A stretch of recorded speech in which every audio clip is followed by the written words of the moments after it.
गांव में हरिया और मोहन नाम के दो किसान रहते थे। मोहन जहां स्वभाव से लालची और स्वार्थी था, वहीं हरिया सादगी और संतोष में जीवन बिताने वाला व्यक्ति था। दोनों के घर आमने सामने थे और उनके खेत भी एक दूसरे से लगे हुए थे।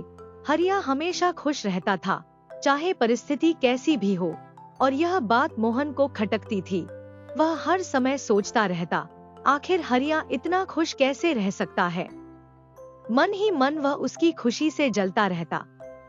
एक दिन गांव में अचानक से तेज बारिश शुरू हो गई। बारिश रुकने का नाम नहीं ले रही थी। हरिया की पत्नी बिंदिया ने चिंतित स्वर में कहा, देखो हरिया, यह बारिश लगातार होती जा रही है। हमारी फसल पूरी तरह पककर तैयार है। अगर यह बारिश नहीं रुकी तो फसल खराब हो जाएगी। क्या करेंगे हम? हरिया मुस्कुराकर बोला, बिंदिया, चिंता करने से क्या होगा? जो होता है अच्छे के लिए होता है। प्रकृति अपना काम कर रही है और हमें अपना बस धैर्य रखो। दूसरी ओर मोहन इस बारिश को देखकर मन ही मन खुश हो रहा था। उसने अपनी पत्नी रुक्मिणी से कहा, अरे रुक्मिणी, देख रही हो, यह बारिश रुकने का नाम नहीं ले रही है। मुझे तो बड़ा मजा आ रहा है। लगता है हरिया की सारी फसल बर्बाद हो जाएगी। बेचारा परेशान हो रहा होगा। रुक्मिणी ने जवाब दिया, लेकिन यह बारिश आपकी फसल को भी तो नुकसान पहुंचाएगी, आपको भी परेशानी होगी। मोहन हंसते हुए बोला, अरे मेरी फसल बर्बाद हो जाए तो क्या? मैं तो ब्याज पर अनाज और रुपया देता हूँ। लोगों से वसूली करके आराम से अपने दिन काट लूंगा। मुझे कोई चिंता नहीं।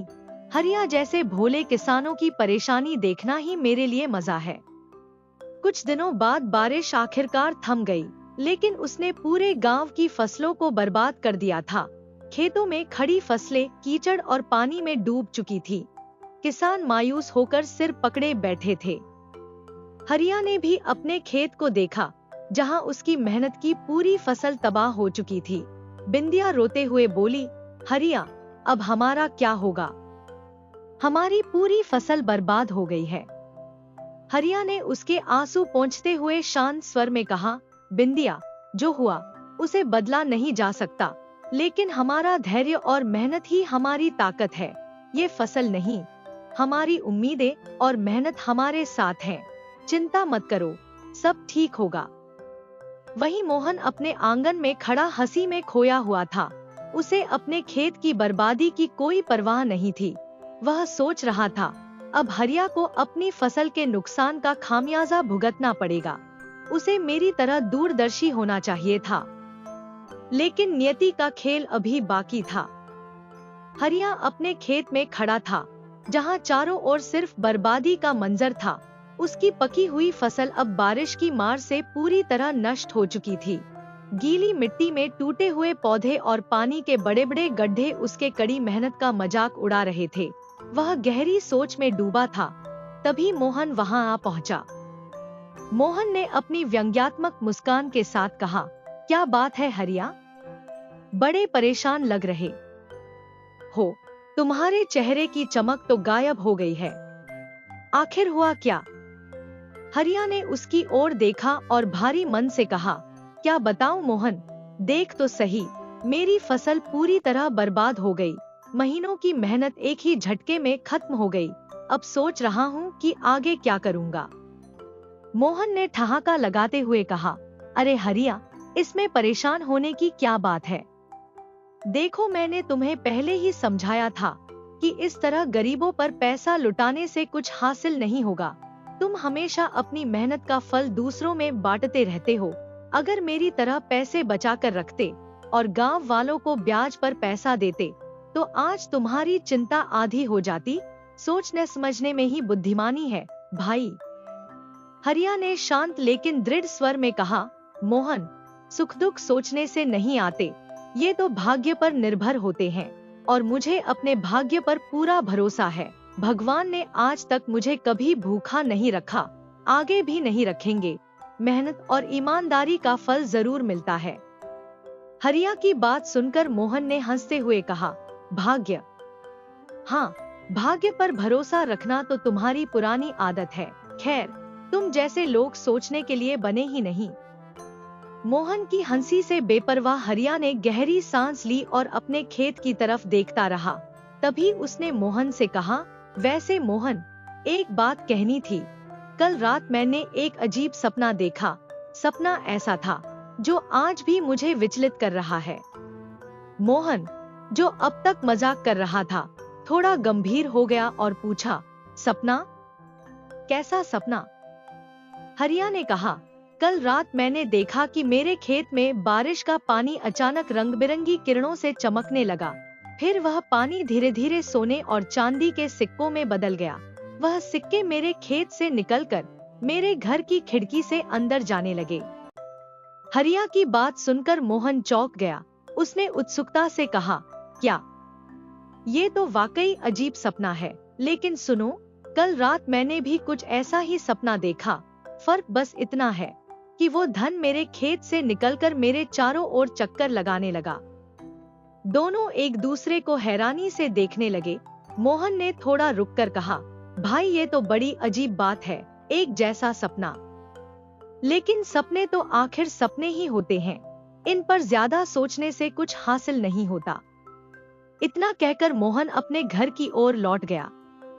हरिया वहीं खड़ा रहा, अपने खेत को देखते हुए सोचने लगा, सपने चाहे जैसे भी हों, लेकिन हकीकत यही है कि मुझे फिर से मेहनत करनी होगी। इस धरती को दोबारा तैयार करना होगा, नए बीज बोने होंगे और दुगनी मेहनत करनी होगी। भगवान मुझे शक्ति देना।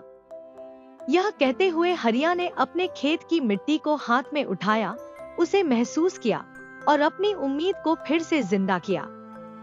कड़ी धूप थी और हरिया अपने खेत में हल चलाने में व्यस्त था। मेहनत से पसीना बहाते हुए वह अपनी फसल के लिए जमीन को तैयार कर रहा था। तभी अचानक उसका हल एक जगह अटक गया। उसने हल को निकालने की कोशिश की, लेकिन हल हिला तक नहीं। हरिया रुक गया और हल को ध्यान से देखने लगा। उसने हल को निकालते हुए सोचा, यह जमीन में कहाँ फंस गया? लगता है कोई पत्थर है या शायद कोई धातु। हरिया ने तुरंत हल को किनारे रखा और मिट्टी खोदने लगा। जैसे जैसे वह मिट्टी हटाता गया, उसके हाथ एक ठोस वस्तु से टकराए। वह चौंक कर बोला, अरे ये क्या है? यह तो सोने का कलश है। हरिया ने उत्सुकता से कलश को बाहर निकाला। वह बड़ा, चमकदार और स्वर्णिम था। उसने धीरे धीरे उसका ढक्कन खोला और देखते ही रह गया। कलश सोने की स्वर्ण मुद्राओं से भरा हुआ था। उसकी आंखों में आश्चर्य और खुशी का भाव एक साथ उमड़ पड़ा। हरिया खुद से बोला, हे भगवान, यह तो बहुत सारी स्वर्ण मुद्राएं हैं, पर यह धन मेरा कैसे हो सकता है? मुझे तो ऐसा सपना नहीं आया था। तभी हरिया को मोहन का सपना याद आया। उसने गहरी सांस लेते हुए कहा, अरे हाँ, मोहन ने कहा था कि उसने अपने सपने में धन को अपने चारों ओर चक्कर लगाते देखा था, तो यह धन शायद उसी का भाग्य है। नहीं, यह धन मेरा नहीं हो सकता। हरिया ने तुरंत सोने के कलश को वापस उसी जगह रख दिया। उसने मिट्टी भरकर उसे सावधानी से छुपा दिया और पहचान के लिए वहां एक बड़ा पत्थर रख दिया। फिर वह सीधा मोहन के घर की ओर चल दिया। जब मोहन ने हरिया को अपने घर की ओर आते देखा, तो मन ही मन सोचने लगा, यह यहाँ क्यों आया है? जरूर मुझसे कुछ मांगने आया होगा, पर मैं इसे फूटी कौड़ी भी नहीं दूंगा। हरिया ने मोहन के पास पहुंचकर कहा, अरे मोहन, तुम यहाँ आराम से बैठे हुए हो और तुम्हारा भाग्य मेरे खेत में तुम्हारी राह देख रहा है। मोहन, जो पहले ही उलझन में था, बोला, क्या कह रहे हो हरिया? साफ साफ बात करो। हरिया ने मुस्कुराते हुए कहा, याद है तुमने कहा था कि तुम्हारे सपने में धन ने तुम्हारे चारों ओर चक्कर लगाया था? लगता है तुम्हारा सपना सच हो गया है। मोहन अब उत्सुक हो उठा। उसने गंभीर होकर पूछा, क्या मतलब है तुम्हारा? जल्दी बताओ। हरिया ने उसे पूरी घटना विस्तार से बता दी कि कैसे उसने अपने खेत में सोने का कलश पाया, पर उसे यह सोचकर नहीं लिया कि वह मोहन के भाग्य का है।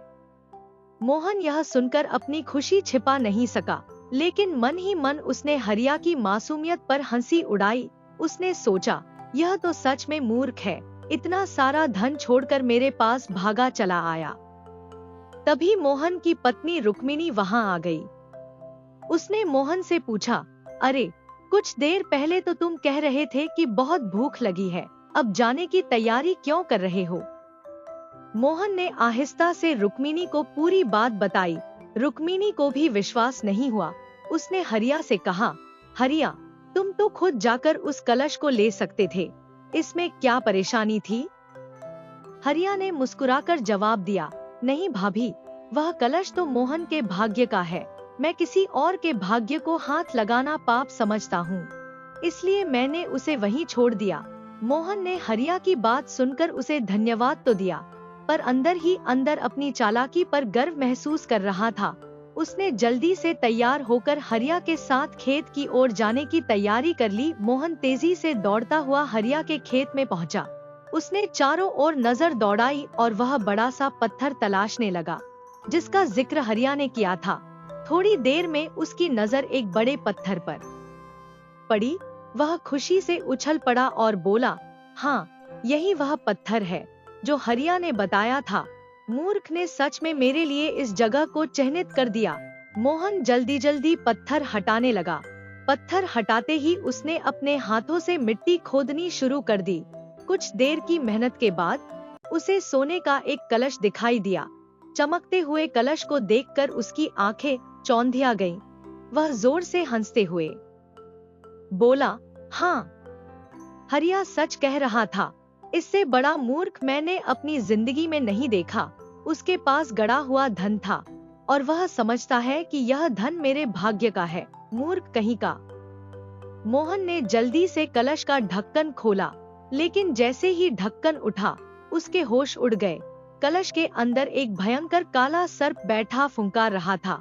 सांप ने अपनी फन उठाई और मोहन को डसने के लिए झपटा, लेकिन मोहन ने अपनी पूरी ताकत से ढक्कन बंद कर दिया और पीछे हटकर कांपते हुए बोला, हे भगवान, यह तो जहर उगलने वाला सांप है। कुछ देर के लिए मोहन को कुछ समझ नहीं आया। फिर उसने सोचा, अरे, यह हरिया जरूर मुझसे जलता है। उसने जानबूझकर यह साजिश रची है ताकि मुझे मरवा सके। लेकिन मूर्ख को यह नहीं पता कि मैं उससे भी ज्यादा चालाक हूँ। अब मैं इस कलश को उसके ही घर में फेंक दूंगा। यह सांप उसे और उसकी पत्नी को डस लेगा। आधी रात को मोहन ने कलश उठाया और चुपके से हरिया के घर पहुंचा। उसने खिड़की के रास्ते से कलश को अंदर फेंक दिया। कलश के गिरने से घर के अंदर एक तेज आवाज हुई। हरिया और उसकी पत्नी बिंदिया चौंक कर जाग गए। बिंदिया डरते हुए बोली, यह आवाज कैसी थी? कहीं हमारे घर की कोई दीवार तो नहीं गिर गई? हरिया बोला, नहीं, लगता है किसी ने खिड़की से कोई भारी चीज अंदर फेंकी है। चलो देखते हैं। दोनों कमरे से बाहर निकले और देखा कि उनके घर के बीचों बीच एक सोने का कलश रखा हुआ है। कलश से ढेर सारी स्वर्ण मुद्राएं बाहर बिखरी हुई थी। हरिया ने कलश को देखा और खुशी से चिल्लाते हुए बोला, बिंदिया, अरे, यह तो वही है जो मैंने सपने में देखा था। मेरा सपना सच हो गया। देखो, हमारा भाग्य हम पर मेहरबान है। बिंदिया हैरान थी। उसने पूछा, आप किस सपने की बात कर रहे हैं? हरिया ने कहा, मैंने सपना देखा था कि मेरे खेत का जमा हुआ पानी सोने की मुद्राओं में बदलकर खिड़की से हमारे घर आ गया। देखो, वही हुआ है। बिंदिया बोली, यह तो बहुत बड़ी बात है। अब हम अमीर हो गए हैं। हरिया ने गहरी सांस ली और बोला, हाँ, लेकिन बिंदिया, इस भयंकर बारिश ने गांव के कई किसानों की फसल नष्ट कर दी है। वे बहुत परेशान हैं। मुझे लगता है कि हमें यह धन उन जरूरतमंद किसानों में बांट देना चाहिए। बिंदिया मुस्कुराई और बोली, आप बिल्कुल सही कहते हैं। हमें यह धन उन गरीब परिवारों को देना चाहिए जिनकी फसलें नष्ट हो गई हैं। इससे बड़ा पुण्य का काम और क्या होगा? हरिया ने सहमति में सिर हिलाया। उसी रात हरिया और बिंदिया ने एक एक घर का दरवाजा खटखटाया और सोने की मुद्राएं गांव वालों में बांट दी। दूसरी ओर मोहन अपने घर में बैठा सोच रहा था कि हरिया और उसकी पत्नी सांप के काटने से जरूर खत्म हो गए होंगे। अगली सुबह जब मोहन सोकर उठा तो उसके मन में नई उम्मीद और योजना की हलचल थी। उसने अपने आप से कहा, चलो आज देखता हूँ कि हरिया और उसकी पत्नी का क्या हाल है। मुझे पूरा विश्वास है कि वह काला सर्प उन दोनों को डस चुका होगा। उनके घर पर जरूर मातम का माहौल होगा। अब तो उनकी अंतिम क्रिया भी करवा ही देता हूँ। यह सोचते हुए मोहन एक कुटिल मुस्कान के साथ हरिया के घर की ओर चल पड़ा। जैसे ही मोहन हरिया के घर पहुंचा, उसने वहां का दृश्य देखा और हैरान रह गया। हरिया और उसकी पत्नी बिंदिया के चेहरे पर खुशी और संतोष के भाव झलक रहे थे। घर के बाहर ग्रामीण इकट्ठा थे और हर कोई हरिया की तारीफ कर रहा था। मोहन के चेहरे पर असमंजस और निराशा साफ झलक रही थी। उसने हरिया से पूछा, अरे हरिया, तुम्हारे घर पर तो आज बड़ा उत्सव सा माहौल है, आखिर माजरा क्या है? हरिया ने प्रसन्नता से मुस्कुराते हुए कहा, अरे मोहन भाई, मेरा सपना सच हो गया। याद है मैंने तुम्हें बताया था कि मैंने सपने में देखा था कि धन मेरी खिड़की के रास्ते घर में आ रहा है। कल रात ऐसा ही हुआ। अचानक एक जोरदार आवाज आई और जब मैंने और बिंदिया ने बाहर आकर देखा तो एक सोने का कलश और ढेर सारी स्वर्ण मुद्राएं मेरे घर पर पड़ी थीं। यह सुनते ही मोहन के भीतर जलन की ज्वाला और तेज हो गई। उसने अपने मन में सोचा, कमबख्त, इस बार भी बच गया। यह क्या अनहोनी हो गई? लगता है जो सोने का कलश मैंने इसके घर पर फेंका था उसमें सचमुच स्वर्ण मुद्राएं थीं। काश मैं पहले उस कलश के अंदर झांक कर देख लेता। इतनी सारी मुद्राएं मेरे हाथ से फिसल गईं। मोहन मन ही मन कुंठित और क्रोधित होकर वहां से चुपचाप लौट आया। घर पहुंचते ही उसने सारी घटना अपनी पत्नी रुक्मिणी को बताई। रुक्मिणी, मुझसे बहुत बड़ी भूल हो गई। अगर मैं कलश के अंदर झांक लेता तो वह सारी स्वर्ण मुद्राएं मेरी होती। अब देखो, उस मूर्ख हरिया ने आधी से ज्यादा मुद्राएं गांव में बांट दी हैं। गांव का हर व्यक्ति उसकी प्रशंसा कर रहा है। जहां भी जाओ हर कोई हरिया का नाम ले रहा है। रुक्मिणी ने गुस्से में कहा, मैंने कितनी बार कहा है कि जल्दबाजी से काम मत किया करो, लेकिन आप मेरी बात मानते ही नहीं। अब देखो, वह सारा धन हरिया का हो गया और वह गांव का नायक बन गया। मोहन ने कुटिल मुस्कान के साथ जवाब दिया, अब मैं इसे ऐसे ही नहीं छोड़ने वाला। मुझे हरिया से बदला लेना है। मैं एक ऐसी योजना बनाऊंगा जिसमें सांप भी मर जाएगा और वो लाठी भी नहीं टूटेगी। अब देखना हरिया की खुशियों पर मैं कैसे पानी फेरता हूँ। रुक्मिणी ने सहमति में सिर हिलाते हुए कहा, हाँ, इस बार कुछ ऐसा करना कि हरिया को उसकी बेवकूफी का मजा चखाया जा सके। मोहन ने ठान लिया कि वह हरिया को नीचा दिखाने के लिए कोई बड़ी साजिश करेगा। उस दिन के बाद मोहन दिन रात हरिया और उसकी पत्नी बिंदिया को खत्म करने की योजनाएं बनाने लगा। कई योजनाएं उसके दिमाग में आईं, लेकिन हर बार उसे कुछ न कुछ कमी महसूस हुई। फिर एक दिन अचानक उसके मन में एक घिनौनी योजना ने जन्म लिया।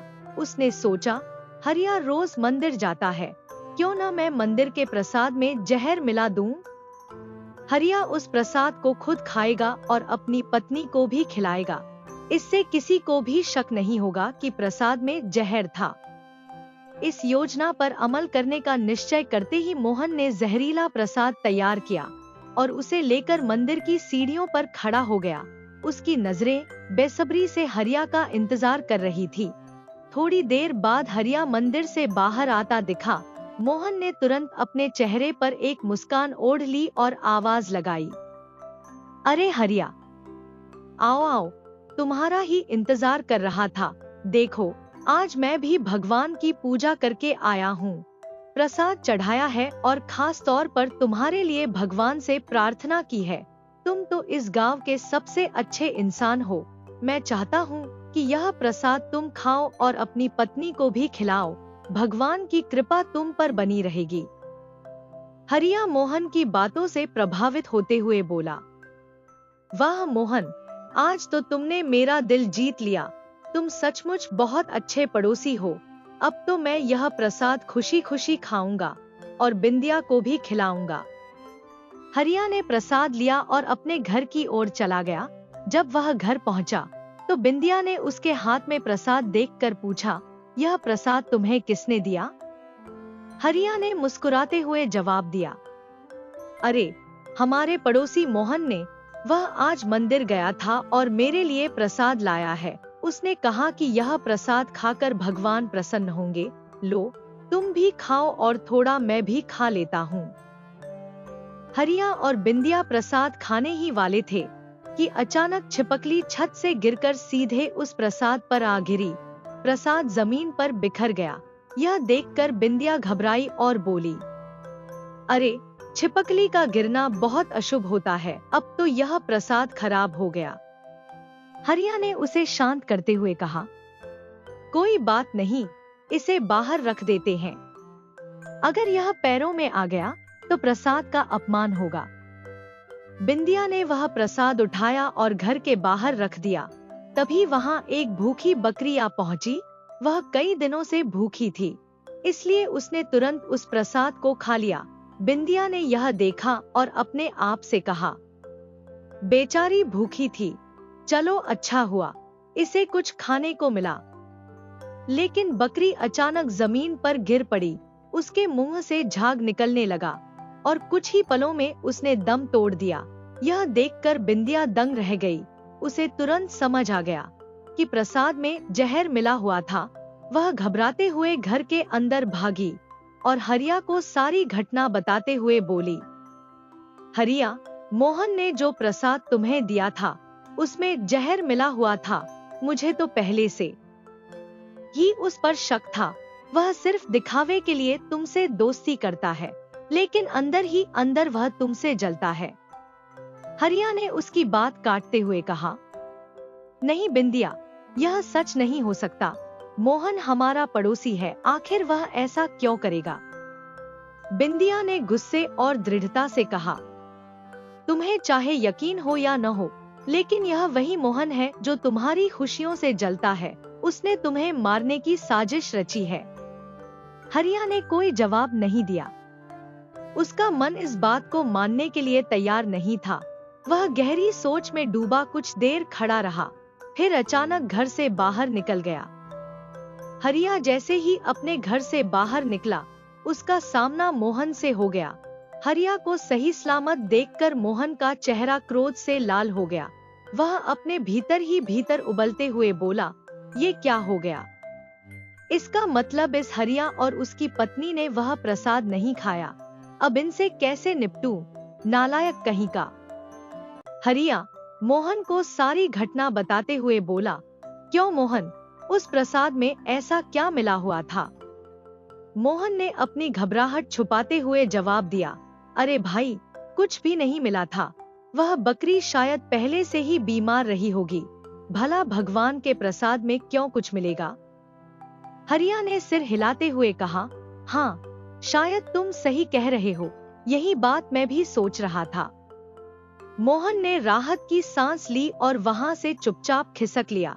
घर पहुंचकर उसने अपनी पत्नी रुक्मिणी से कहा, रुक्मिणी, इतनी मुश्किल से बनाई योजना भी विफल हो गई। अब फिर से कुछ सोचना होगा। रुक्मिणी ने तीखे स्वर में कहा, तुम्हारी योजना ही बेकार थी। अच्छा हुआ हरिया ने तुम्हारी बात पर यकीन कर लिया। अगर उसे जरा सा भी शक हो जाता तो वह महाराज के पास शिकायत कर देता और तुम दोषी साबित हो जाते। मोहन ने सहमति जताते हुए कहा, हाँ, यह बात तो तुम बिल्कुल सही कह रही हो। बाल बाल बच गया, लेकिन अब क्या करें? रुक्मिणी ने थोड़ी देर सोचा और फिर बोली, अगर हरिया और उसकी पत्नी से पीछा छुड़ाना है तो रात में उनके घर में आग लगा दो। ऐसा कोई भी सबूत नहीं होगा जो यह साबित कर सके कि आग किसने लगाई। हमारा गांव बड़ा है और कोई तुम्हें शक के घेरे में भी नहीं लाएगा। मोहन की आंखें चमक उठीं। वह बोला, वाह रुक्मिणी, तुमने तो गजब का सुझाव दिया है। यह विचार मेरे दिमाग में क्यों नहीं आया? रात के सन्नाटे में मोहन ने हरिया के घर में आग लगा दी। धीरे धीरे आग पूरे घर में फैल गई। हरिया और बिंदिया गहरी नींद में थे। जैसे ही धुएं ने उन्हें घेरा, बिंदिया जाग गई। उसने हरिया को झकझोरते हुए कहा, देखो, हमारे घर में आग लग गई है।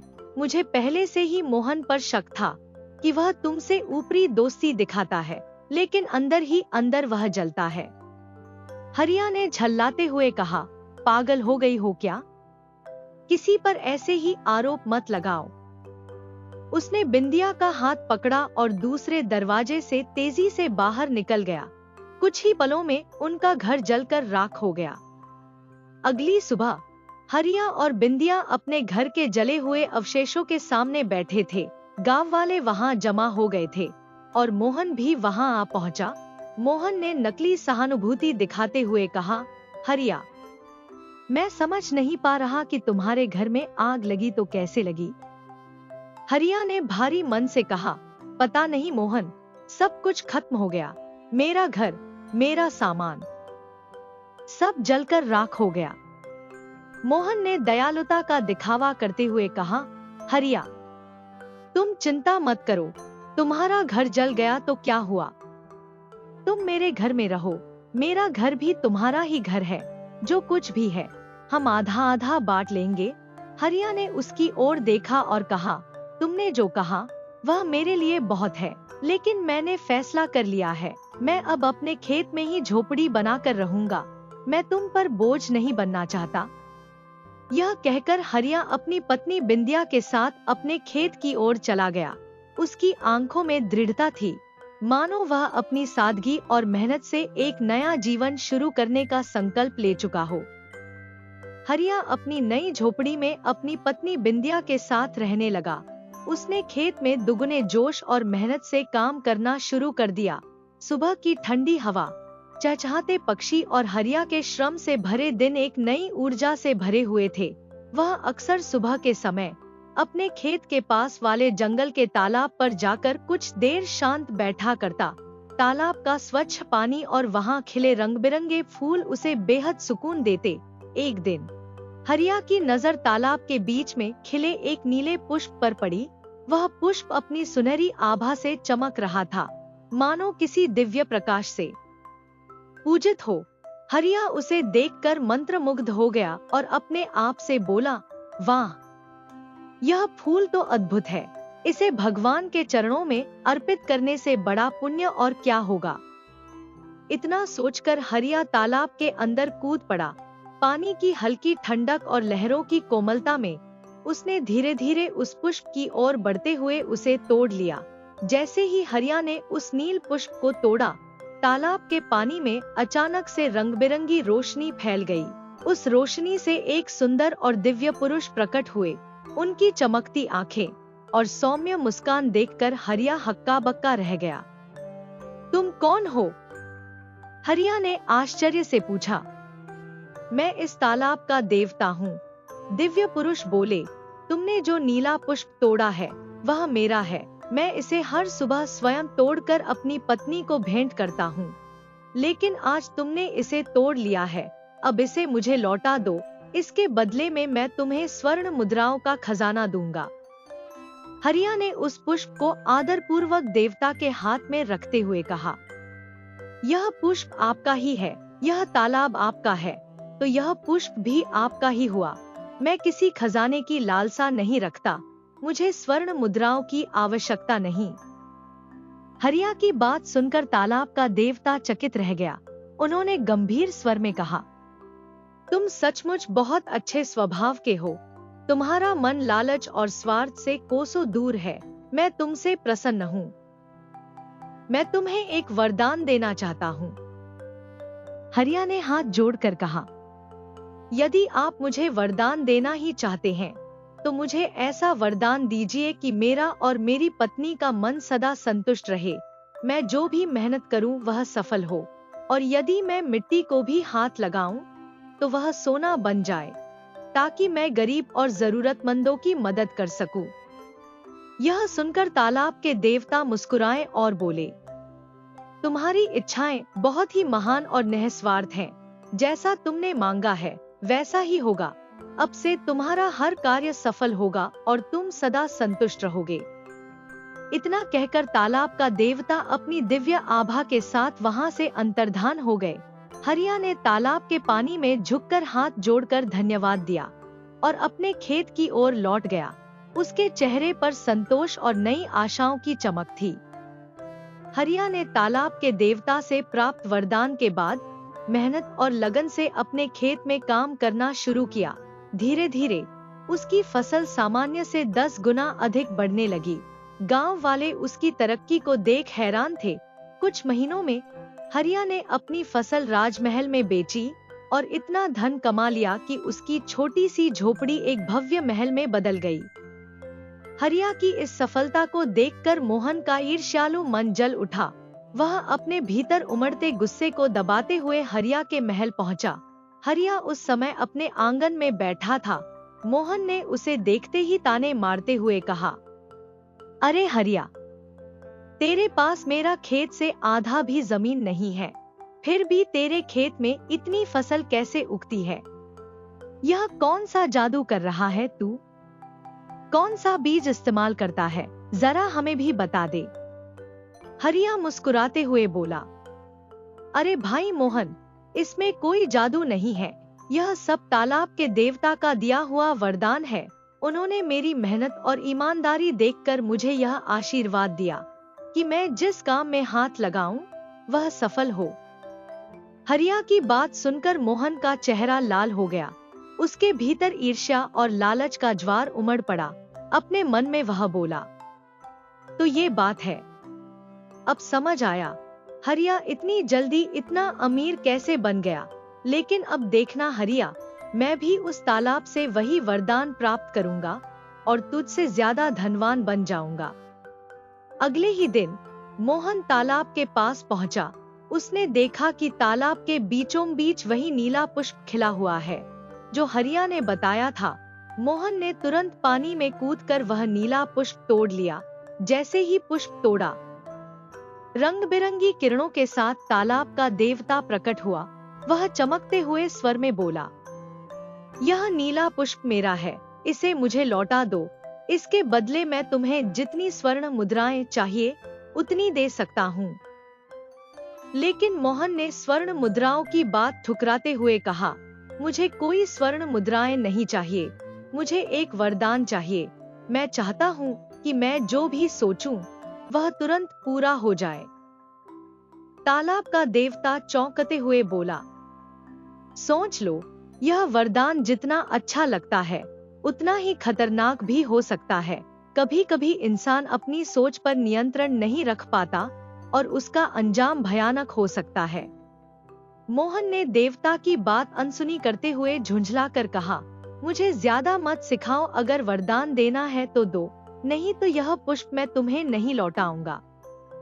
तालाब का देवता गंभीर स्वर में बोला, ठीक है, तुम्हारी इच्छा पूरी होगी। मैंने तुम्हें वरदान दिया कि अब से तुम्हारी हर सोच सच हो जाएगी। मोहन ने मुस्कुराते हुए पुष्प देवता को लौटा दिया। देवता ने वरदान देकर अदृश्य हो गए। मोहन खुशी खुशी घर लौट आया। घर पहुंचते ही मोहन ने अपनी पत्नी रुक्मिणी को पूरी घटना बताई। रुक्मिणी ने उसकी बात सुनकर चहकते हुए कहा, तो फिर अब देर किस बात की? आप तुरंत सोचिए कि आपके खेत में हरिया के महल से भी बड़ा और सुंदर महल बन जाए। उसमें काम करने वाली ढेरों दासियां हों और इतनी स्वर्ण मुद्राएं हों कि हमें जिंदगी में कभी काम करने की जरूरत ही न पड़े। मोहन ने रुक्मिणी की बात सुनते ही ठहाका लगाते हुए कहा, तुम्हारा दिमाग तो कमाल का है। चलो अपने खेत चलते हैं और देखते हैं कि मेरा वरदान कैसे काम करता है। दोनों पति पत्नी उत्साह में खेत की ओर बढ़ गए, अपने लालच और अति आत्मविश्वास से अंजाम की परवाह किए बिना। मोहन अपनी पत्नी रुक्मिणी के साथ अपने खेत की ओर चल पड़ा। रुक्मिणी के कहे अनुसार उसने अपने मन में सोचा, मेरे खेत में एक सुंदर महल खड़ा हो जिसमें दास दासियां हों और सुख सुविधाओं का अंबार हो। जैसे ही यह विचार मोहन के मन में आया, अचानक रंग बिरंगी किरणें चारों ओर फैल गईं और देखते ही देखते उसके खेत में एक भव्य महल खड़ा हो गया। महल को देखकर मोहन और रुक्मिणी खुशी से झूम उठे। मोहन गर्व से बोला, देखा रुक्मिणी, अब तुम्हारा पति केवल एक किसान नहीं बल्कि एक राजघराने का मालिक बन गया है। अब तो मैं हरिया को दिखा दूंगा कि असली ताकत किसके पास है। चलो पहले इस महल के भीतर चलते हैं और राजा रानी की तरह इस जीवन का आनंद लेते हैं। सुबह जब हरिया अपने खेत की ओर निकला तो उसने मोहन के खेत में खड़े भव्य महल को देखा। महल की भव्यता ने हरिया को हैरान कर दिया। वह सोचने लगा, यह महल एक ही रात में कैसे खड़ा हो गया? यह तो कोई चमत्कार ही लगता है, मुझे जाकर देखना चाहिए। हरिया महल के भीतर गया, जहां उसने मोहन और रुक्मिणी को आलीशान सोफे पर आराम करते हुए पाया। मोहन ने हरिया को देखकर अपने मन की जलन छिपाने की कोशिश की और मुस्कुराते हुए बोला, अरे हरिया, देखा, मैंने भी वही नीला पुष्प तोड़ा जो तुमने तोड़ा था, लेकिन मैंने तुम्हारी तरह बेकार का वरदान नहीं मांगा। मैंने सोचा और तुरंत पाया। अब देखो, मेरे पास यह सब कुछ है। हरिया ने शांति से जवाब दिया, मोहन, मैंने यह सब तुम्हें बताने के लिए नहीं कहा था कि तुम इसका दुरुपयोग करो। मैं चाहता हूँ कि तुम अपने वरदान का सही इस्तेमाल करो और जरूरतमंदों की मदद करो। इतना कहकर हरिया वहां से चला गया। हरिया के जाने के बाद रुक्मिणी ने मोहन से चिंतित होकर कहा, मुझे हरिया से डर लगने लगा है, कहीं वह बदले की आग में हमारे महल को न जला दे। मोहन ने उसे शांत करने की कोशिश करते हुए कहा, डरने की कोई जरूरत नहीं है, हम उससे ज्यादा ताकतवर हैं। लेकिन अंदर ही अंदर मोहन भी डरने लगा था। रात होते ही महल में अचानक आग लग गई। चारों ओर से आग की लपटें उठने लगी। मोहन और रुक्मिणी आग से बचने के लिए इधर उधर भागने लगे, लेकिन जल्द ही आग ने उन्हें घेर लिया। कुछ ही समय में दोनों जलकर राख हो गए। हरिया ने महल जलने का दृश्य देखा और भीतर जाने की कोशिश की। तभी रंग बिरंगी किरणों के साथ तालाब का देवता प्रकट हुआ। देवता ने कहा, हरिया, तुम्हारे अंदर जाने की कोई जरूरत नहीं। यह आग मोहन और रुक्मिणी की अपनी करतूतों का परिणाम है। क्या तुम जानते हो कि मोहन ने ही तुम्हारे घर में आग लगाई थी? उसने तुम्हें जहर मिला प्रसाद भी दिया था। उसने लालच में मुझसे ऐसा वरदान मांगा जिसने उसकी विनाश का रास्ता तैयार कर दिया। हरिया ने शांत होकर कहा, मैं तो केवल यह चाहता हूँ कि सबके साथ न्याय हो। तालाब का देवता मुस्कुराया और बोला, तुम्हारा दिल सच्चा है, इसलिए तुम्हें हमेशा सुखी जीवन का वरदान मिलता रहेगा। इसके बाद हरिया अपने घर लौटा और अपनी पत्नी बिंदिया के साथ सादगीपूर्ण लेकिन संतोषजनक जीवन जीने लगा। उनका जीवन ईमानदारी और मेहनत का प्रतीक बन गया। दोस्तों, एक और नई कहानी की ओर बढ़ने से पहले कृपया इस वीडियो को लाइक और इस चैनल को सब्सक्राइब कर लीजिए। तो शुरू करते हैं एक और नई कहानी। कासगंज के एक छोटे से गांव में मोहन नाम का एक अनाथ लड़का रहता था। उसका बचपन गरीबी और अकेलेपन में बीता। किसी को नहीं पता था कि उसके माता पिता कौन थे या वह कहां से आया था। गांव वालों ने दया करके उसे बचपन से ही पाल पोस कर बड़ा किया। जो कोई भी उसे रूखा सूखा खाने को देता, उसी में उसका गुजारा होता। मोहन स्वभाव से बेहद दयालु और सरल था। उसकी सबसे अनोखी बात यह थी कि जो भी खाना उसे मिलता, वह उसे 4 हिस्सों में बांटता। एक हिस्सा वह एक घायल चूहे को देता, जो कभी उसका सहारा बन गया था।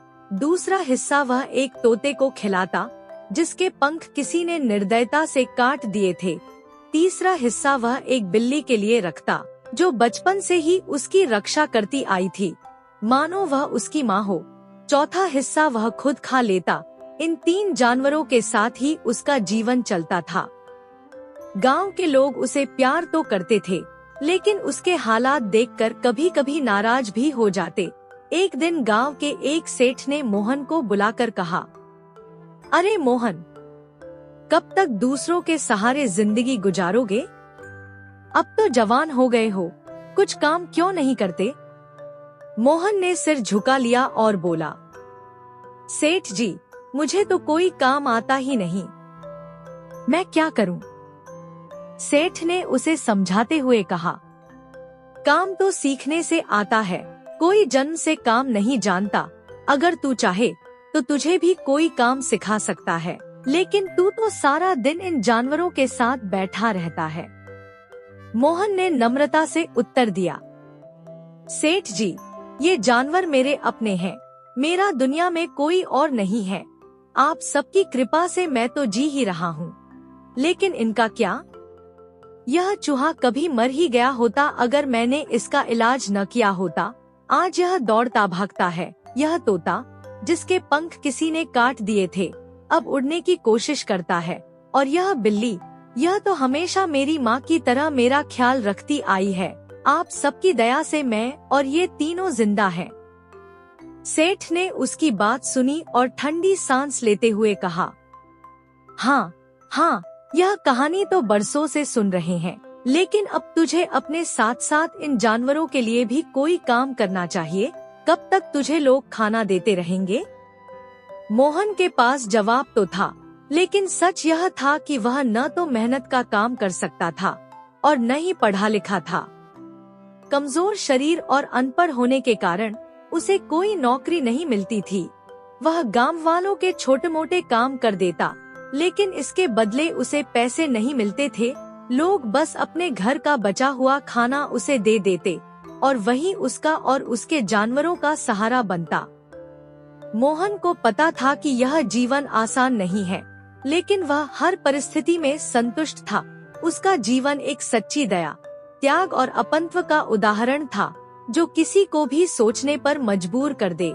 एक दिन मोहन अपनी झोपड़ी के बाहर अपने तीनों दोस्तों, चूहे, बिल्ली और तोते के साथ बैठा था। उसकी आंखों में उदासी थी, लेकिन चेहरे पर अब भी एक दयालु मुस्कान थी।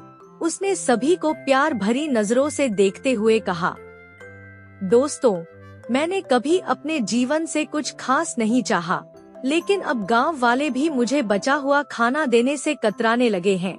शायद इस गांव में हमारा दाना पानी इतने ही दिनों का था। अब मुझे कहीं और जाना होगा और काम ढूंढना होगा, लेकिन मैं तुम सबको अपने साथ नहीं ले जा सकता। इसलिए मैं तुम्हारे लिए ऐसा ठिकाना ढूंढना चाहता हूँ जहाँ तुम आराम से रह सको और खुश रहो। मोहन ने सबसे पहले अपने प्यारे चूहे को उठाया और उसे गांव के सेठ के बड़े गोदाम में ले गया। गोदाम में अनाज से भरी बोरियां और खाने का ढेर सारा सामान था। मोहन ने चूहे को वहां रखते हुए कहा, मित्र, अब तुम्हें खाने की कभी कमी नहीं होगी। यहाँ तुम्हारा पूरा जीवन आराम से कटेगा। चूहा अपने नन्हे पंजों से मोहन के कंधे पर चढ़ गया और अचानक मनुष्य की आवाज में बोला, मित्र, तुमने मेरे लिए जो किया है उसका कर्ज मैं कभी नहीं चुका सकता। तुमने हमेशा मुझे अपनी रोटी का हिस्सा दिया, अब तुम अपना ध्यान रखना। मोहन चौंक कर बोला, अरे, तुम बोल सकते हो? चूहे ने मुस्कुराते हुए कहा, हाँ, और मैं तुम्हारी हर बात समझता भी हूँ। एक बात याद रखना, जब भी तुम्हें मेरी जरूरत हो, बस आंखें बंद करके मुझे दिल से याद करना, मैं तुम्हारे पास तुरंत आ जाऊंगा। मोहन की आंखें भर आईं। उसने चूहे को प्यार से गोदाम में छोड़ा और फिर अपनी बिल्ली को लेकर गांव के सबसे बड़े हलवाई के घर के पीछे बने छोटे जंगल की ओर चल पड़ा। हलवाई के घर के पास पहुंचकर मोहन ने बिल्ली से कहा, मित्र, अब तुम्हारा ठिकाना यहाँ है। रात को जब हलवाई सो जाए तो उसके घर जाना और दूध दही से अपना पेट भर लेना, लेकिन मेरी एक बात याद रखना, दिन के समय उसके घर कभी मत जाना और अपना ख्याल रखना। बिल्ली अपनी चमकती आंखों से मोहन को देख रही थी। अचानक वह भी इंसानी आवाज में बोल पड़ी, मित्र, तुम्हारा बहुत बहुत शुक्रिया। तुमने हमेशा हमारा ख्याल रखा। खुद चाहे भूखे रहे, लेकिन हमें भूखा नहीं रखा। क्या तुम अपना ध्यान रख सकोगे? मोहन ने मुस्कुराते हुए कहा, अरे, क्या तुम भी चूहे की तरह बोल सकती हो? बिल्ली हंसते हुए बोली, हाँ, और हम तीनों, मैं, चूहा और तोता, हमेशा तुम्हारी बातें समझते थे। अगर कभी मेरी जरूरत पड़े तो बस आंखें बंद करके मुझे याद कर लेना, मैं तुम्हारे पास आ जाऊंगी। मोहन ने बिल्ली को हलवाई के घर के पास छोड़ा। उसकी आंखों में खुशी और दर्द का मिश्रण था। उसने महसूस किया कि उसकी दोस्ती कितनी अनमोल थी और उसने अपने इन प्यारे दोस्तों के लिए जो किया वह सच्चे प्रेम और त्याग का प्रतीक था। मोहन बिल्ली से विदा लेने के बाद तोते को लेकर नदी के किनारे पहुंचा। वह तोते को नर्म आवाज में कहने लगा, मित्र, मैं जानता हूँ कि तुम भी चूहे और बिल्ली की तरह मेरी बात समझते हो और इंसानों की तरह बोल सकते हो। मुझे यकीन है कि तुम अपना ध्यान रखोगे। शिकारी से सावधान रहना। तोता, जिसने वर्षों से मोहन के स्नेह और देखभाल का अनुभव किया था, नम आंखों से बोल पड़ा, तुमने हमारी इतनी अच्छी तरह से देखभाल की। मोहन, हम हमेशा तुम्हारे ऋणी रहेंगे, लेकिन तुम भी अपना ख्याल रखना। जब भी तुम्हें हमारी जरूरत हो, बस अपनी आंखें बंद करके हमें याद करना, हम तुरंत तुम्हारे पास आ जाएंगे। मोहन ने अपने दोस्त को गले लगाया और भारी मन से उससे विदा ली। फिर वह सोचने लगा, मुझे तो कोई काम आता ही नहीं, अब मैं करूँगा क्या? चलते चलते उसे गांव में आए सपेरे की याद आई। उसने तुरंत सपेरे के पास जाने का निश्चय किया। सपेरे के पास पहुंचकर मोहन ने कहा, क्या आप मुझे कोई काम सिखा सकते हैं या कोई काम दे सकते हैं? सपेरे ने उसकी ओर देखा और कहा, तुम्हें क्या काम आता है? मोहन ने झिझकते हुए कहा, मुझे तो कुछ भी नहीं आता, लेकिन मैं सीखना चाहता हूँ। सपेरे ने गंभीरता से कहा, मेरा काम बड़ा कठिन और खतरनाक है। सांपों को पकड़ना और उनके जहरीले दांत निकालना आसान नहीं है, इसमें जान भी जा सकती है। मोहन मुस्कुराते हुए बोला, जान तो बिना काम के भी जा सकती है, मैं यह जोखिम उठाने के लिए तैयार हूँ। सपेरे ने उसे अपने साथ काम पर रख लिया। कुछ समय तक मोहन उसके साथ रहा और सांप पकड़ने का हुनर सीखने की कोशिश की, लेकिन मोहन का दयालु स्वभाव उसे सांपों को कैद में रखने और उनके दांत निकालने की इजाजत नहीं देता था। वह हर बार खुद को असहज महसूस करता। एक दिन मोहन अकेले ही जंगल में सांप पकड़ने निकल गया। काफी कोशिश के बाद उसने एक बड़ा सांप पकड़ लिया, लेकिन जैसे ही उसने सांप को अपने थैले में डालने की कोशिश की, उसका दयालु दिल उसे रोकने लगा। उसने सांप को देखा जो थकावट और डर से कांप रहा था। मोहन ने गहरी सांस ली और सांप को धीरे धीरे जमीन पर छोड़ दिया। जैसे ही सांप आजाद हुआ, उसने अचानक इंसानी आवाज में कहा, मुझे इस जंगल में मत छोड़ो, मैं अब बूढ़ा हो चुका हूँ। अगर तुम मुझे यहाँ छोड़ दोगे तो जंगल के जानवर मुझे खा जाएंगे, मैं अब दौड़ भी नहीं सकता। मोहन चौंक गया और हैरानी से बोला, तुम भी इंसानों की तरह बोल सकते हो? सांप ने सिर हिलाया और कहा, हाँ, मैं बोल सकता हूँ, लेकिन अब मुझे यहाँ मत छोड़ो, मुझे ऐसी जगह ले चलो जहाँ मैं सुरक्षित रह सकूं। मोहन ने धीरे से कहा, तुम्हें कहाँ लेकर जाऊं? बताओ, मैं तुम्हें वहीं छोड़ दूंगा। सांप ने कहा, मुझे इस जंगल के पूर्व दिशा में ले चलो, वहाँ एक पुराना गुफा है, वह मेरी सुरक्षित शरण स्थली बन सकती है। मोहन ने सहमति में सिर हिलाया और सांप को अपनी गोद में उठाकर पूर्व दिशा की ओर चल पड़ा। मोहन ने सांप को सावधानी पूर्वक अपनी बाहों में थाम रखा था और पूर्व दिशा की ओर बढ़ रहा था। रास्ते में जंगल का माहौल और भी रहस्यमय होता चला गया। अचानक घने पेड़ों के बीच से उसे एक गुफा दिखाई दी। गुफा के प्रवेश द्वार पर खड़ा होकर सांप ने मोहन से कहा, मित्र, अब तुम मुझे इस गुफा के पास छोड़ दो और मेरी पूंछ को कसकर पकड़ लो। मोहन ने उसकी बात मानी और सांप की पूंछ पकड़ ली। सांप अपनी पूंछ के सहारे मोहन को गुफा के अंदर खींचने लगा। गुफा का अंदरूनी हिस्सा अंधकारमय और रहस्यमय था, लेकिन मोहन को अपने मित्र पर पूरा विश्वास था। कुछ देर तक गुफा में सरकने के बाद अचानक अंधेरा छटने लगा और एक नई चकाचौंध कर देने वाली दुनिया उसके सामने प्रकट हुई। यह एक जादुई संसार था। चारों ओर रंग बिरंगे फूल खिले थे, झरने कलकल बह रहे थे और हल्की सी ठंडी हवा में मीठी सुगंध बसी हुई थी। पास ही एक भव्य महल खड़ा था जो सोने और चांदी से बना हुआ प्रतीत हो रहा था। यह दृश्य देखकर मोहन की आंखें चमक उठीं। सांप ने अपनी पूंछ झटकी और अचानक अपनी कचली छोड़ दी। वह अब एक आकर्षक राजकुमार के रूप में मोहन के सामने खड़ा था। मोहन यह देख हैरान रह गया और बोला, तुम कौन हो और तुमने यह रूप कैसे बदला? राजकुमार ने मुस्कुराते हुए उत्तर दिया, मैं एक इच्छाधारी सर्प हूँ और इस सर्प लोक का मंत्री भी हूँ। आज तुमने मुझे बचाकर न केवल मेरी बल्कि पूरे सर्प लोक की रक्षा की है। चलो अब मेरे साथ महल में, महाराज स्वयं तुम्हारा स्वागत करेंगे। मोहन राजकुमार के साथ महल के अंदर गया। महल के मुख्य कक्ष में सर्प लोक के राजा सिंहासन पर विराजमान थे। जैसे ही मोहन वहां पहुंचा, राजकुमार ने महाराज को प्रणाम किया और कहा, महाराज, यह वही युवक है जिसने अपनी दया और साहस से मेरी रक्षा की। यदि यह न होता तो मैं किसी सपेरे के पिटारे में बंद होता। महाराज ने मोहन को सराहना भरी नजरों से देखा और कहा, युवक, आज तुमने हमारे मंत्री की रक्षा करके हमारे दिल को जीत लिया है। हम तुम्हारे आभारी हैं। हमें गर्व है कि हमारे लोक ने तुम्हारे जैसा नेकदिल इंसान देखा। मोहन ने विनम्रता पूर्वक उत्तर दिया, महाराज, मैंने तो बस अपने दिल की बात सुनी, यह मेरा कर्तव्य था। महाराज ने प्रसन्न होकर कहा, अब यह हमारा कर्तव्य है कि तुम्हारा आभार व्यक्त करें। कुछ समय के लिए हमारे सर्प लोक में मेहमान बनकर रहो और हमारी मेहमान नवाजी का अनुभव करो। मोहन ने विनम्रता से महाराज का निमंत्रण स्वीकार कर लिया। सर्प लोक में बिताए गए दिनों में मोहन की सादगी, बुद्धिमत्ता और स्वभाव ने सभी को प्रभावित किया।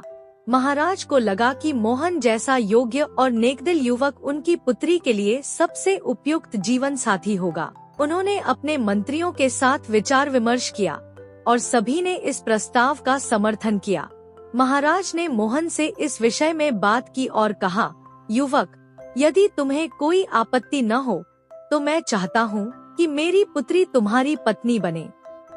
मोहन ने विनम्रता से इस प्रस्ताव को स्वीकार किया। कुछ दिनों बाद सर्प लोक में भव्य समारोह आयोजित किया गया।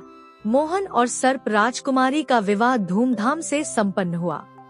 सर्प लोक में विवाह के बाद मोहन और नागमणि प्रेम और आनंद से अपना जीवन व्यतीत कर रहे थे। नागमणि अत्यंत सुंदर थीं। उनके लंबे सुनहरे बाल सूर्य की किरणों से दमकते हुए लगते थे। कोई भी एक बार उनके रूप को देख लेता तो जीवन भर उन्हें भूल नहीं सकता था। परंतु मोहन के मन में एक नई चाहत ने जन्म लिया।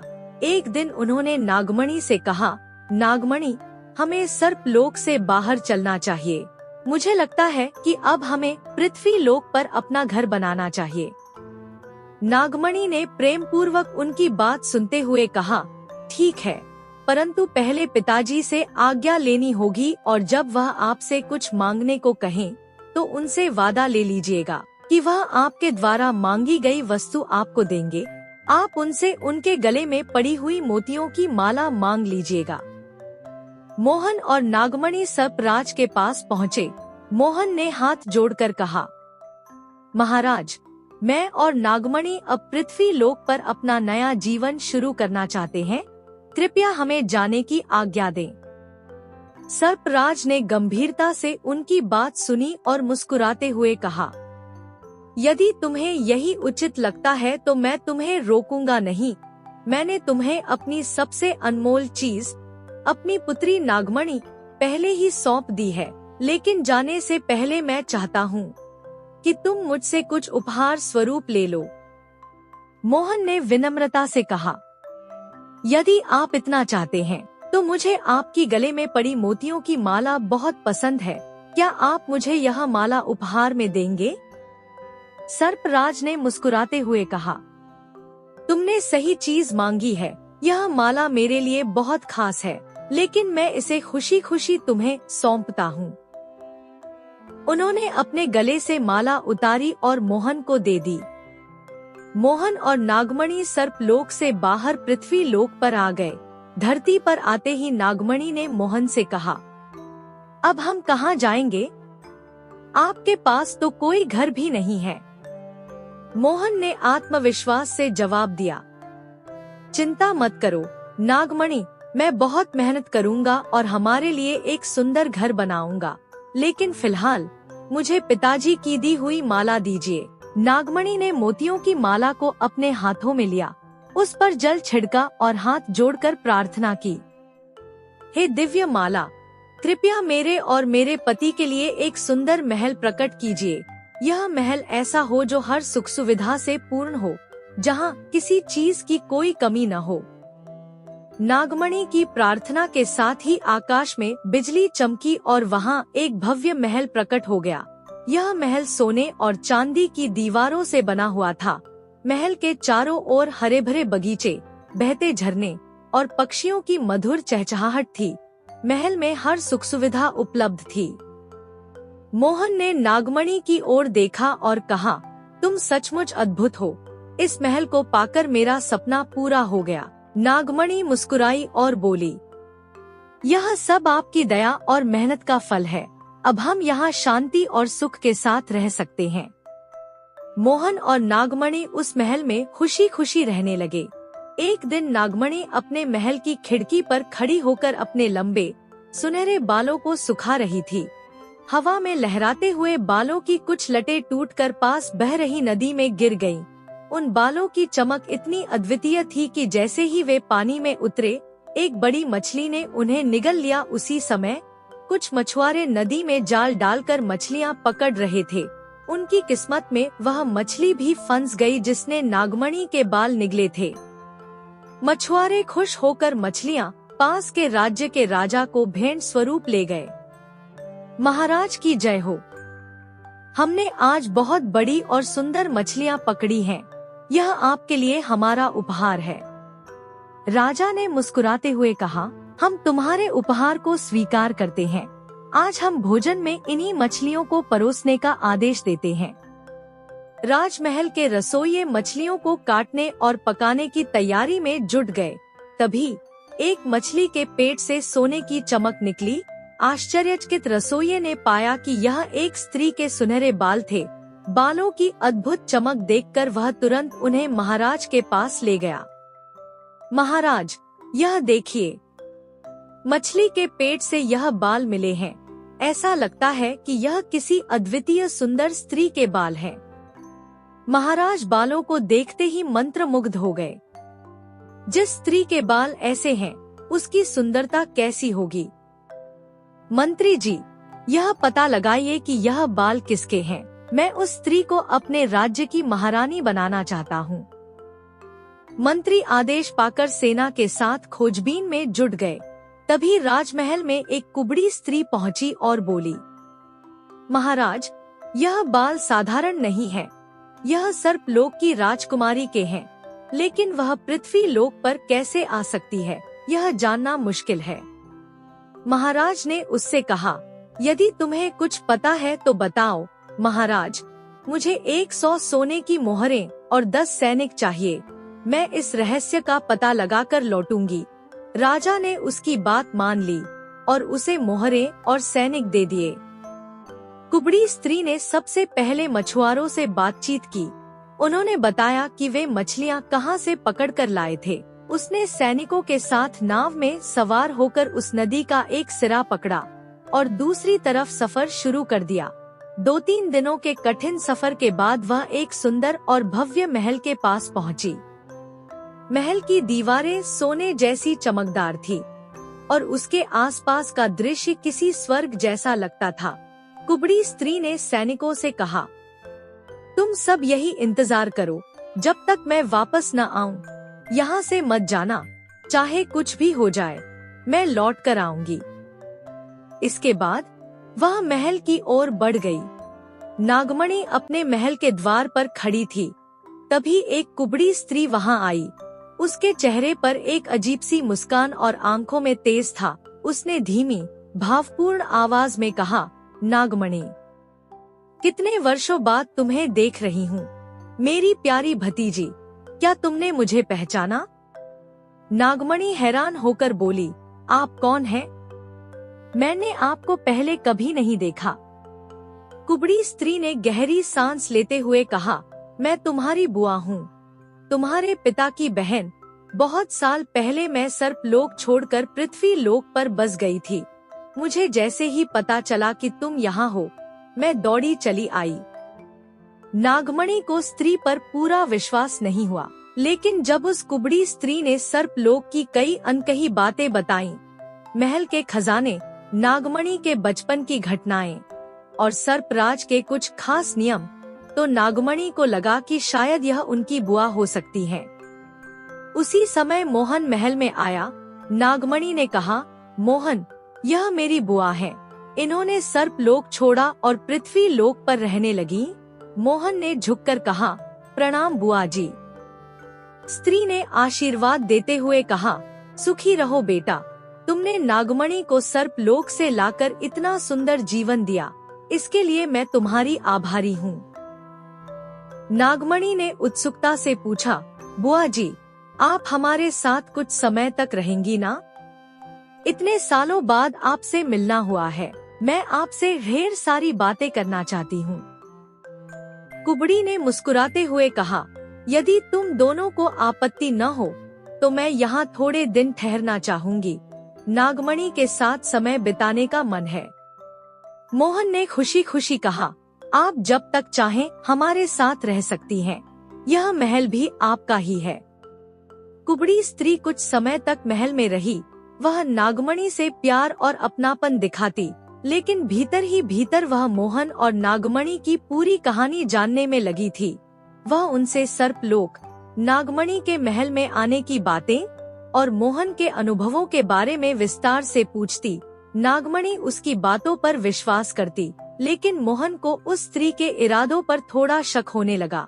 एक दिन जब मोहन महल के काम के सिलसिले में बाहर गया हुआ था, कुबड़ी स्त्री ने नागमणि से कहा, पुत्री, क्या तुम मेरे साथ घूमने चलोगी? पास में एक सुंदर जंगल और नदी है, मैं तुम्हें नौका विहार के लिए भी ले जाऊंगी। नागमणि ने कहा, बुआ जी, यह बहुत अच्छा रहेगा। मैं यहाँ महल में रहते रहते ऊब गई हूँ। आप जहाँ कहेंगी मैं चलूंगी। कुबड़ी स्त्री की आंखों में चालाकी झलक रही थी। उसने नागमणि को जंगल और नदी दिखाने का वादा तो किया था, लेकिन उसकी असली योजना कुछ और ही थी। नागमणि अपनी बुआ के साथ महल से निकलती है। बुआ ने स्नेहपूर्वक उसे नौका विहार के लिए राजी कर लिया था। दोनों नदी के किनारे पहुँचते हैं, जहाँ एक सुंदर सी नौका उनका इंतजार कर रही थी। नौका की सजावट और नदी का शांत वातावरण नागमणि को बहुत भाया, लेकिन जैसे ही वह नौका में बैठने लगती है, बुआ अचानक रुकती है। बुआ मधुर स्वर में कहती है, पुत्री, मैं अपनी पादुका पहनना भूल गई। तुम यहीं प्रतीक्षा करो, मैं तुरंत वापस आती हूँ। नागमणि मुस्कुराते हुए बोली, ठीक है बुआ, मैं यहीं प्रतीक्षा करूंगी। बुआ महल लौट जाती है, लेकिन पादुका लेने के बहाने मोहन की दी हुई जादुई मोतियों की माला चुरा लेती है। उसके चेहरे पर एक कुटिल मुस्कान थी। माला चुराने के बाद वह पादुका पहनकर तेजी से लौटती है। बुआ प्रेम जताते हुए कहती है, चलो पुत्री, अब नौका में बैठते हैं। दोनों नौका में बैठ जाती हैं। नौका में पहले से कुछ सैनिक भी मौजूद थे। जैसे ही नौका ने नदी के बीच का सफर शुरू किया, बुआ ने सैनिकों को इशारा किया। नौका अचानक तेज गति से नदी के दूसरे छोर की ओर बढ़ने लगी। नागमणि को यह असामान्य लगा। नागमणि ने चिंतित स्वर में पूछा, बुआ, यह नौका इतनी तेज क्यों चल रही है और हम जा कहाँ रहे हैं? बुआ कुटिल स्वर में कहती है, चुप रहो पुत्री, अब तुम्हारे पास कोई विकल्प नहीं है। यहाँ शोर मचाने का भी कोई लाभ नहीं। नागमणि को समझ आ गया कि उसे धोखे से फंसाया गया है। उसने शांत रहना ही बेहतर समझा। थोड़ी देर में नौका राजा के महल के तट पर आकर रुक गई। कुबड़ी औरत नागमणि को राजा के समक्ष प्रस्तुत करती है। राजा के दरबार में जैसे ही नागमणि आई, उसकी सुनहरी आभा और अनुपम सुंदरता ने सबको मंत्रमुग्ध कर दिया। कुबड़ी औरत, यह वही स्त्री है जिसके बाल सोने के हैं। इसका नाम नागमणि है। जैसा आपने चाहा था, मैं इसे आपके पास ले आई हूँ। राजा प्रसन्न से कहते हैं, तुमने अपना कार्य अत्यंत कुशलता से किया है। बताओ, तुम्हें इसके बदले क्या चाहिए? कुबड़ी औरत ने कहा, महाराज, इस अनमोल स्त्री के बदले मैं कुछ भी मांगने योग्य नहीं हूँ, लेकिन यदि आप मुझे सोना, चांदी और आभूषण दे तो मैं आभारी रहूंगी। राजा कुबड़ी औरत को भारी मात्रा में धन, सोना, चांदी और रत्न देकर विदा कर देते हैं, लेकिन वह मोतियों की जादुई माला का जिक्र नहीं करती। दूसरी ओर नागमणि ने स्थिति को समझ लिया था। उसे विश्वास था कि मोहन जल्द ही उसे ढूंढ लेगा। जब राजा उसके पास आता है तो वह शांत और संयमित रहती है। राजा मधुर स्वर में नागमणि से कहते हैं, सुंदरी, मैं तुम्हें डराने नहीं आया। मैं चाहता हूँ कि तुम खुशी खुशी मेरी रानी बनकर इस महल में रहो। नागमणि धैर्य रखते हुए कहती है, महाराज, मुझे यहाँ धोखे से लाया गया है, लेकिन आपके स्वभाव और व्यवहार से मैं प्रभावित हूँ। मैं आपसे एक विनती करना चाहती हूँ। राजा ने पूछा, बोलो, तुम्हारी क्या इच्छा है? मैं अवश्य पूरी करूँगा। नागमणि ने कहा, महाराज, आपसे बस इतना निवेदन है कि 6 महीने तक मेरे पास आने की कोशिश मत कीजिए। इन 6 महीनों के बाद जो भी आप कहेंगे मैं वही करूंगी। राजा, जो नागमणि के रूप और सौम्यता से पहले ही मोहित थे, तुरंत मान जाते हैं। राजा ने कहा, ठीक है, जैसी तुम्हारी इच्छा। मैं 6 महीने तक तुम्हारे पास नहीं आऊंगा। बस तुम हमारे महल में खुशी खुशी रानी बनकर रहो। महल के अंदर नागमणि अपनी किस्मत पर विचार करती है, लेकिन उसे पूरा विश्वास था कि मोहन उसे बचाने के लिए जरूर आएगा। उधर मोहन जब अपने महल में वापस आता है तो नागमणि को वहाँ न पाकर उसका मन अशांत हो जाता है। वह पूरे महल में नागमणि को ढूंढता है, परंतु उसका कोई पता नहीं चलता। जब वह जादुई मोतियों की माला को ढूंढने जाता है तो वह भी गायब मिलती है। यह देखकर मोहन का दिल बैठ जाता है। उसे तुरंत समझ आ जाता है कि यह सब उस चालाक कुबड़ी स्त्री की ही करतूत है। मोहन अपने कक्ष में बैठा खुद से बात करता है, न जाने मेरी नागमणि अब कहाँ होगी और किस हाल में होगी। यह सब मेरी ही गलती है, जो मैंने उस दुष्ट स्त्री पर भरोसा किया। अगर वह माला नागमणि के पास होती तो वह अब तक मेरे पास वापस आ चुकी होती। अब मैं क्या करूं? किससे मदद मांगूं? वह सिर पकड़कर रोने लगता है। तभी उसे अपने पुराने मित्र चूहा, बिल्ली और तोते की याद आती है। मोहन अपनी आंखें बंद करता है और दिल से उन्हें याद करता है। कुछ ही क्षणों में वे तीनों मित्र उसके सामने प्रकट हो जाते हैं। तोता पूछता है, क्या हुआ मित्र? तुम बहुत परेशान लग रहे हो। मोहन ने गहरी सांस लेते हुए कहा, मित्रों, मेरी पत्नी नागमणि कहीं खो गई है और मेरी जादुई माला भी। मैं सिर्फ अपनी नागमणि को वापस पाना चाहता हूँ। क्या तुम मेरी मदद करोगे? तीनों एक स्वर में बोले, तुम चिंता मत करो मोहन, हम मिलकर नागमणि को ढूंढ निकालेंगे। तीनों आपस में सलाह करते हैं। तोता उड़ सकता था, इसलिए उसे दूर दूर तक जाकर नागमणि का पता लगाने की जिम्मेदारी दी जाती है। तोता उड़ा और कई स्थानों की तलाश करता हुआ पास के राज्य के राजा के महल में पहुंचा। उसने देखा कि नागमणि महल में है, लेकिन उसके गले में जादुई माला नहीं थी। तोता वापस मोहन के पास आता है और कहता है, मित्र, नागमणि उस राजा के महल में है, परंतु उसके गले में वह माला नहीं है। मुझे लगता है वह कुबड़ी स्त्री माला चुराकर कहीं और छिप गई है। चूहा और बिल्ली कुबड़ी स्त्री के घर का पता लगाते हैं। वहां पहुंचकर वे खिड़की से अंदर झांकते हैं।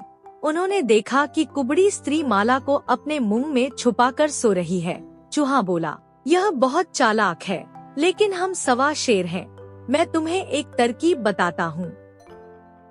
चूहे ने बिल्ली के कान में कुछ कहा और अपनी पूंछ कुबड़ी स्त्री की नाक में डाल दी। नाक में गुदगुदी से कुबड़ी स्त्री को तेज छींक आ गई और माला उसके मुंह से बाहर गिर पड़ी। जैसे ही माला जमीन पर गिरी, बिल्ली ने उसे झपट लिया और तेज दौड़ते हुए वहां से निकल गई। चूहा और बिल्ली जादुई माला लेकर तुरंत मोहन के पास पहुँचे। उन्होंने कहा, मित्र, यह लो अपनी माला, अब जल्दी से अपनी नागमणि को वापस बुला लो। मोहन ने माला हाथ में ली और प्रार्थना की, जादुई माला, मेरी नागमणि जहाँ भी हो उसे सुरक्षित मेरे पास वापस ले आओ। माला से प्रकाश की एक किरण निकली और पलक झपकते ही नागमणि मोहन के पास खड़ी हो गई। नागमणि को देखते ही मोहन की आंखें भर आईं। उसने कहा, मैंने तुम्हें खो दिया था, लेकिन अब दोबारा कभी ऐसा नहीं होगा। मोहन और नागमणि अपने तीनों मित्रों के साथ सर्पलोक वापस लौट गए। वहां पहुंचकर उन्होंने अपनी जादुई माला से प्रार्थना की और पृथ्वी लोक में बने जादुई महल को गायब कर दिया। दूसरी ओर जब राजा को सच्चाई का पता चला तो उसने कुबड़ी स्त्री को दंडित किया और उसे कारागार में डाल दिया। अब मोहन और नागमणि अपने सर्पलोक में फिर से खुशी खुशी रहने लगे।